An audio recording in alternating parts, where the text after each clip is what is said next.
pleasant good evening. Once again, welcome to your favorite knowledge channel, our second episode presentation for 2022.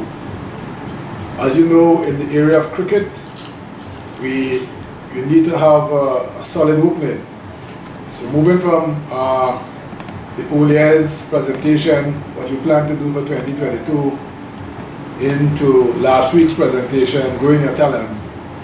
And this week's presentation will be entitled Becoming a Champion. But before I get into the presentation, we will follow our normal guidelines. We'll do a motivational word, and the motivational word that I will share with you this evening is one that you are very familiar with. It is not original, but it is real, and it is pertinent. And the quote for today is that failure is part of success. Now, this is not to encourage you to fail, but once you are living, you will have failed, and once you continue to live, you will fail. But the beautiful thing about failure, as the quotation states, it is part of success. So embrace your failure, not to fail again, but to grow better, stronger, and become that champion you are destined to be. So ponder on the statement, absorb the statement, and of course learn from your failures and become a better you. Having presented the motivational word, we remind you that as head of the organization, I, Imo Bakari, your psychologist and life coach, I am available to provide coaching sessions and training via various workshops in the area of psychology, sociology, history, things like leadership, anger management, emotional intelligence in you, the role of psychology in business, communication skills, among a host of other topics. What you need to do is call us at 1-868-778-5141, 1-868-779-2544, or shoot us an email at leadershipwithadifference@gmail.com. We also remind you, as we seek to make this channel #1 on the planet, as we seek to upgrade our content and our strength of what we are saying in terms of imagery, etc., and also the research work that I reminded you about that we have already started, the 2 research projects for 2022.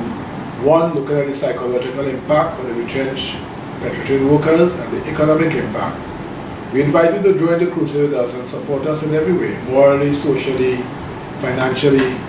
And if you're in a position to, we know the times are tough, but once you can contribute via the YP link on the description page. Your contribution will be welcome, and we welcome you to become part of this campaign to creating a new and just society and a better world. So we look forward to your support, both in viewing, listening, and supporting in a tangible way. So we thank you in advance, and we welcome your support wherever it comes our way. Thank you. So, as I mentioned a while ago, the topic for today is becoming a champion. So if you extend last week's presentation, if you grow your talent, ultimately you will become a champion.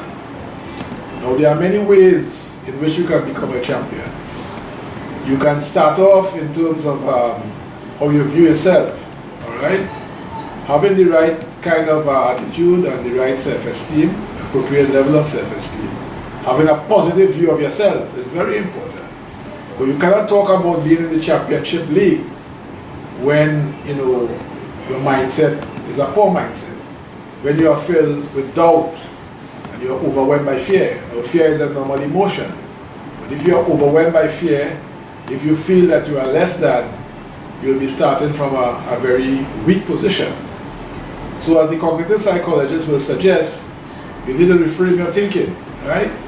And in reframing your thinking, I want you to think of yourself differently. As a child of the King, as a child of God, certainly you are destined to reaching the ultimate of your heights, culminating in the championship league. So have a positive view of yourself in terms of your self-esteem, think about yourself positively in terms of your self-concept, and believe in your ability to achieve that kind of mindset, and working on that kind of mindset is certainly an important part in becoming a champion. Remember, the most important game is the inner game. If you win the inner game, the outer game certainly will result in victory, and you will be on your way to becoming a champion. So in winning the inner game, you need to have that positive self-esteem, positive self-concept, and that strong belief in your ability to succeed, your self-efficacy, to really start yourself on the right path of that journey of becoming a champion. So I encourage you to draw on many champions in life, and also draw on the principles that they would have followed. Whatever discipline you can think about, we can find people who have excelled and who continue to excel. Now, when champions speak, they always mention the fact that they never rested on their laurels in terms of their God-given talents. So what they did, as I mentioned in last week's presentation, is that they grew their talents.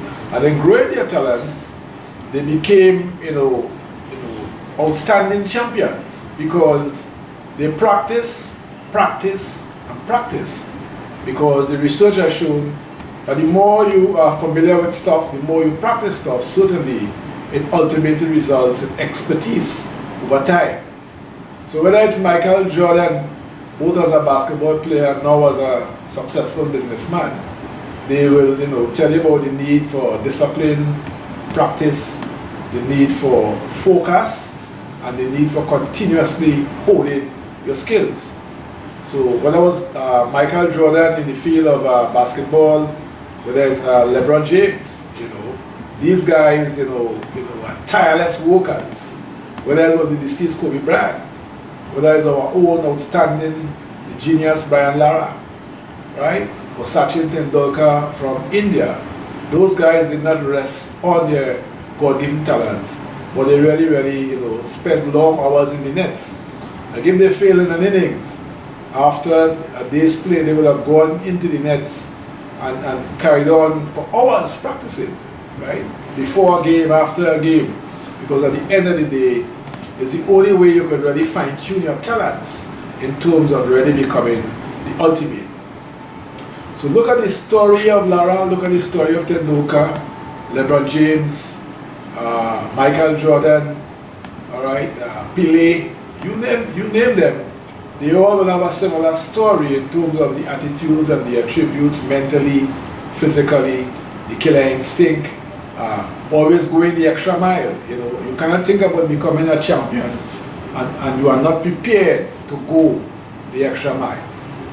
In becoming a champion, you certainly cannot remain in your comfort zone. So as I speak to you today, I encourage you to crush the comfort zone you are in. Smash that comfort zone and lift yourself higher and higher. Because if you remain in your comfort zone, certainly you will peter out without a whimper, and it will be really a shame that you will have wasted your life and failed to develop your God-given talents. So lift yourself up beyond that comfort zone, crush it once and for all, and move into the realm where the air is rare, move into the stratosphere where you breathe a different type of air, because you're on your way to the championship league. You cannot be playing the championship league if you have not engaged in the necessary preparation, right? If you don't maintain the discipline, if you don't maintain the practice, if you don't maintain continuous learning. So as you learn, you can learn from others. You can learn from books. And as I mentioned in the motivational word, you can learn from failure. Every failure is a lesson. I repeat, every failure is a lesson. So do not become overly anxious when you fail. Draw the lessons, learn from them, and become better and greater. After all, you are on your way to becoming a champion. So it's very important that you use those failures to propel you to the heights that you are destined for. All successful people will tell you of the many ups and downs. And as the old cliched statement goes, a winner is never a quitter. A winner is never a quitter. Remember, you are championship material, so you cannot afford to quit at this point in time. The pandemic is on, but that is no reason to quit, because innovative ways must be found for you to play in the championship league. So I encourage you and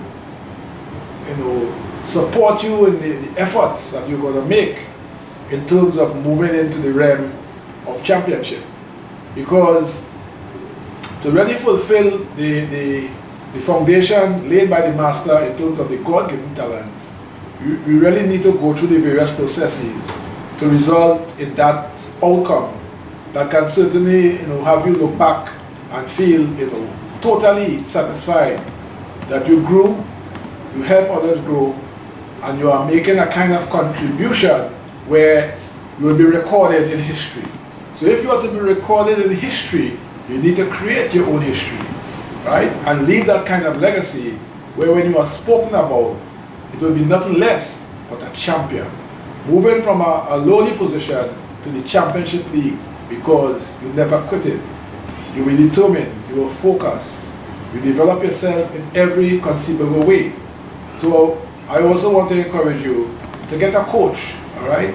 All great people always have a coach, have a mentor, and tap into them, draw on them, and become the champion you are destined to be. Look back into history and draw on the lessons of those who created their own history in their time.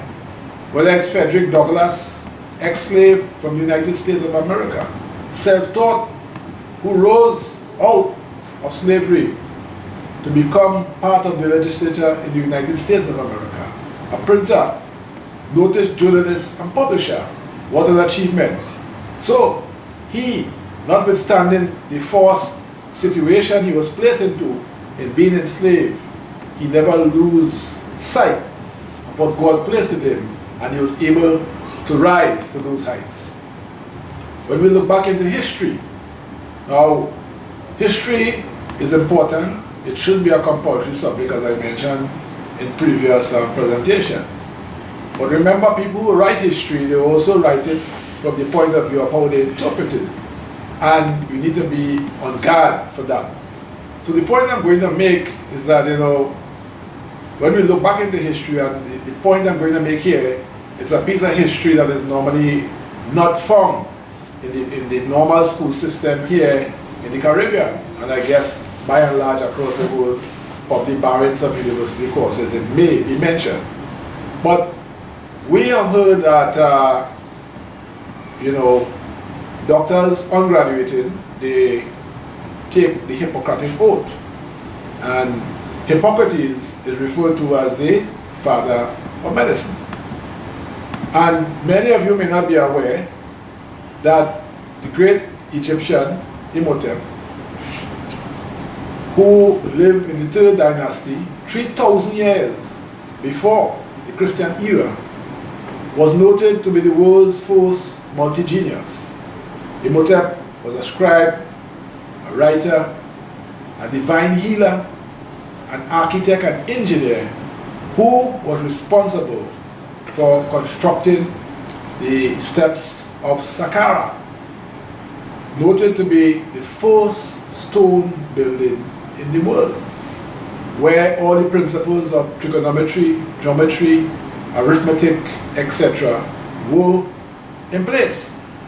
All right? The stone columns of that stone building were honed over many years of the ancient Egyptians, using that kind of methodology and developing the technology to create that stone and step structure. All right? Imhotep, and as one Greek historian mentioned, when they consider that Imhotep studied the medical sciences, and the Greek historian Herodotus, when he said that the ancient Egyptians, they made more prognostics or diagnoses more than any other people in history. This is an important thing that we should always take note of, but sadly in our history books, that is not found. Right? So when the doctors take the Hippocratic Oath, according to Ome in his book, The Story of Emancipation, they invoke, Imhotep by the Greek name that they give him, Asclepius. All right? So they swear to Apollo the physician and Asclepius referring to Imhotep. All right? So in truth and in fact, the Hippocratic Oath, in terms of giving the right homage, Imhotep definitely should feature, but the name Imhotep is not mentioned. They are invoking the name under the image of a Greek name. So in the minds of many, it's a Greek they're referring to, not knowing that it's the ancient Egyptian, the African Imhotep, the world's first multi-genius that they are mentioning. So I repeat that this man is the kind of champion you need to model yourself after. The contribution of Imhotep was so great that 100 years after his death he was deified. All right? And also the Egyptians, the Greeks and the Romans followed and worshipped him for 500 years during the early stages of the Christian era. So this is a champion that should be featuring prominently in our history texts. But sadly, for all reasons, sometimes not so noble, they are not exposing people to this kind of knowledge. So I've taken the opportunity, quoting on Ome's book here, The Story of Emancipation, just to give you those snippets, those important snippets of the kind of champion that the world's first genius was noted to be. And this is the kind of models that we need to have in the history text, so that all peoples of the world, particularly African people, can recognize the base and the strength on which they can draw on to inspire them all the time, continuously, to become champions. Because the good God, certainly is desirous of us all fulfilling, sharpening, and rising to the fullness of our potential. So notwithstanding the other champions I mentioned in the realm of sport, I am ending today's presentation in referencing Imhotep, because that is a champion I want you to digest, I want you to think about, I want you to do further research on, and be inspired to move to the heights where you will be crowned a champion that you are certainly deserving of. To move and to make the kind of contribution that the world requires of you, you need to function in the championship league. So I leave you to ponder on this message. I know you will have thoroughly thought about it initially. You will continue to think about it, and you will certainly now be inspired to become the champion that you are destined to be. So once the message resonated with you, as usual, we ask you to subscribe to the channel. We also remind you to invite your friends and family to subscribe to the channel, because remember, we are moving towards #1. And to become #1, to become the champion YouTube channel, we need your support. All right? We also remind you of our services. We provide coaching sessions, whether it's life coaching, business coaching. We provide psychological support. We conduct workshops in leadership, psychology, you name it. All you need to do is give us a call at 1-868-778-5141, 1-868-779-2544, or shoot us an email at leadershipwithadifference@gmail.com. And I leave you, I'm not a singer, but I know you know DJ Bravo's song, Champion, right? So Bravo said he was a champion, your friends Lara is a champion, Gail is a champion, you too are a champion. So sleep on it tonight, think championship, become a champion, and make the contribution that is expected of you. So we thank you, stay tuned, and look forward to our next presentation next week. And keep safe, and keep on thinking championship. Thank you, and bye.